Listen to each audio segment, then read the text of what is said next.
remove a wasp nest from inside my house. Here I am just trying to show you what I did to remove a wasp nest from inside my house. I'm not an expert in pest control, therefore what I said is not an expert opinion. It is just a data point. You can use the information for future reference, or you can use my story as a warning.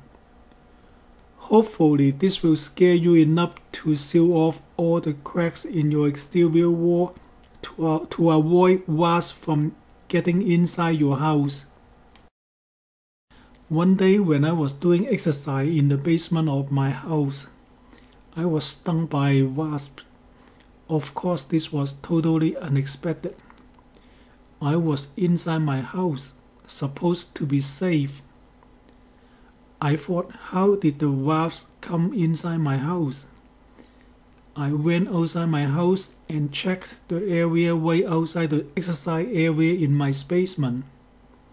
Surprise, surprise. There were a lot of wasps flying around the junction box of one of the compressors. They were flying in and out from the junction box. Seems like their nest was somewhere behind the junction box. Obviously, there was not enough room to have a nest between the junction box and the sidings. The logical conclusion was that the wasp had found the power line from the junction box, got inside my house, and built a nest somewhere inside my house. I have a problem. Based on the location of the junction box, I knew that the location of the nest had to be behind the drop ceiling in the basement. I wore heavy clothing, jacket, hat, gloves, and socks, and then I carefully removed the ceiling tile that was closest to the possible location of the nest. But I had to stop. No, I didn't see any wasps flying behind the ceiling tile, but I saw a layer of insulation material behind the ceiling tile, and it was pressed against the exterior wall. If I want to see the nest, I would have had to remove the insulation material, and that would be a very risky move. Considering the fact that there were quite a number of wasps flying around outside, the nest was not small.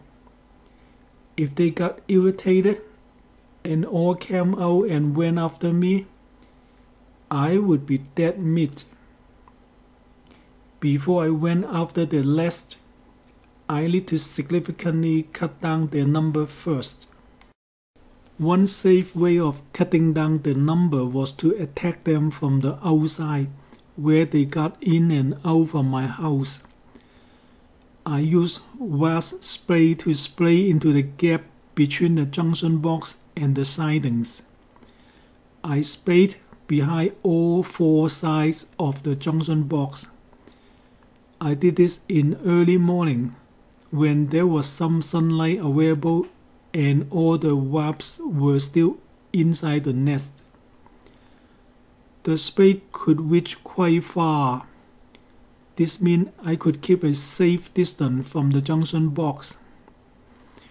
There was very little risk of getting stung. A day after I sprayed the junction box for the first time, I found around 40 dead wasps on the basement floor. That was not far from where I had removed the ceiling tile. I removed all the dead bodies from the basement floor and I sprayed the junction box again. The next day, I found more than 10 dead wasps on the basement floor. I removed the dead bodies and then I sprayed again, and I kept doing this for 2 weeks. Yes, that took 2 weeks. And day after day, I kept finding dead wasps on the basement floor. Finally, after 2 weeks, I didn't find any dead wasps on the basement floor. This means there should be very few or no wasps left in the nest. This also means that I could attack the nest directly from inside my house. I used plastic sheets to seal off that corner of the basement. I didn't want the wasps, which might still be alive, to fly around the basement when I attacked the nest. Because the drop ceiling in that corner of the basement is not connected to the drop ceiling in the rest of the basement, I didn't need to worry about wasps might use the space behind the drop ceiling to escape from the containment. This made my job of sealing that area much easier than otherwise. I wore heavy clothing, jacket, hat, gloves, socks, and face masks to protect myself. And then I carefully removed all the ceiling tiles. Whenever I removed one ceiling tile, I carefully listened to any buzzing sound and watched for anything flying. But there was nothing. All I saw were quite a number of dead wasps on top of some ceiling tiles that were closest to the exterior wall. The next thing that I did, which was using an indoor fogger, may or may not be necessary. After I had removed all the ceiling tiles, I used an indoor fogger to smoke the area. After half a day, I checked the area and found one dead wasp. Unfortunately, I didn't check the area carefully the day before. I couldn't tell if the dead wasp was left behind from the day before or if it was killed by the indoor fogger. That's why I say that I cannot tell whether I really need to use the indoor fogger or not. Here was the time to deal with the nest itself. Again, I wrapped myself from top to bottom with heavy clothing. This time I had 2 types of insecticides available. One was the spray that I had been using to spray the junction box. Another one was a foaming aerosol. I carefully and slowly removed a layer of insulation material that was pressed against the exterior wall. While I was doing that, I listened for any buzzing sound and watched out for any flying insect. But there was nothing. All I saw was a nest that was totally destroyed. I immediately sprayed the whole nest and the surrounding area with insecticide, just to be in the safe side. If the nest was not destroyed, I would have used the foaming aerosol to block the exit hole of the nest, and then stick the tube of the foaming aerosol into the nest and inject foam inside the nest. In my case, I didn't need to use it, because the nest was already destroyed. After the smell of the insecticide had dissipated, I took a close look of the nest. I found that the nest was not only stuck to the wall, it also stuck to the insulation material. When I moved the insulation material, this inevitably broke the nest into pieces. I'm very glad that I didn't try to move the insulation material too early. That would have disturbed the wasps when they were still alive and in great number, and that would have been a disaster.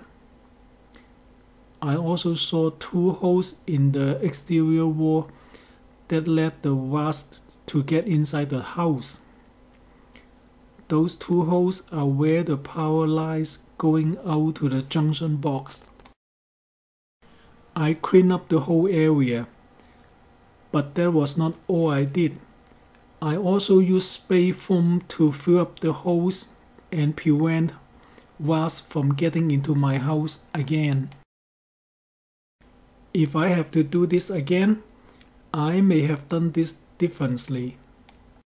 Obviously, the very first thing that I would have done differently was to seal off all the cracks in the exterior wall to prevent wasps from getting inside the house in the first place. Unfortunately for me, I didn't check the work of the HVAC contractor after he had done his work. Therefore, I didn't know that he had left 2 holes in the wall. Secondly, I would have sealed off that corner in the basement early on. I found that around 1/5 of dead wasps fell outside that corner of the basement. Having so many dead wasps throughout the whole basement was not something that I want my young kids to see. I would have removed far more number of ceiling tiles to allow the dying wasps to easily fall down onto the floor. Then I could tell how much progress that I had made. I would have sprayed the junction box every other day instead of every day. The spray should be effective for more than 1 day at least. Spraying every day was overkill. Finally, I should have carefully looked for all the dead wasps and completely removed them every time I checked the result. Because I didn't look very carefully, I might have left behind 1 or 2 dead wasps on the floor. In the following day, when I check again, I may find 1 dead wasp. At that point, I was not 100% sure if it was new or if it was left behind from the previous day. This could create a false positive, and this may have delayed my plan of attack. I made this video because getting rid of a wasp nest inside a house is not as easy as getting rid of a nest outside the house. This is especially the case when we cannot see where the nest is. Therefore, I saw one possible way of dealing with this problem. At least this works for me. Of course, there's no guarantee that this will work for you. I can only say good luck with whatever you plan to do.